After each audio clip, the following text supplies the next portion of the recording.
మిత్రులారా, ఈనాడు ఈ వేదిక మీద నుంచి నేను ఒక్కటే మాట ఇవ్వదలుచుకున్నాను. ఏ విషయాలున్నా నిస్సంకోచంగా ప్రభుత్వం దగ్గరికి రండి.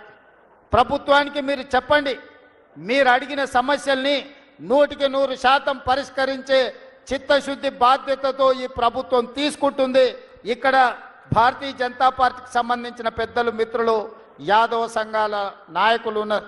వాళ్ళందరికీ తెలుసు, 1985 నుంచి వైఎంసీఏ దగ్గర జరుగుతున్న సదర్ 40 ఏళ్ల ప్రతి సదర్లో ఆనాడు అక్కడ వైఎంసీఏ దగ్గర పాల్గొనేది.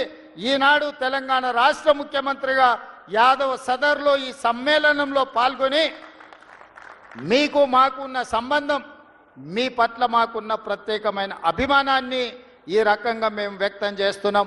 అందుకే పెద్దలు బండారు దత్తాత్రేయ గారి గురించి వివిధ సందర్భాలలో మేము మాట్లాడిన సంగతి చూసాం.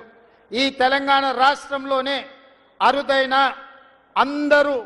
అందరూ గౌరవించి దత్తన్న వచ్చిండంటే ఎవరైనా లేచి కుర్చీ ఇచ్చి మర్యాద ఇచ్చే ఒక మంచి సాంప్రదాయాన్ని దసరా పండుగ సందర్భంగా అలై బలై ఉత్సవాలను దత్తన్న నిర్వహిస్తున్నాడు. అంటే ఈరోజు తెలంగాణ రాష్ట్రంలో మీకు ఉన్న ప్రాధాన్యత, కమ్యూనిటీకి ఉన్న గౌరవం ఈ సందర్భంగా నేను గుర్తు చేస్తున్నా.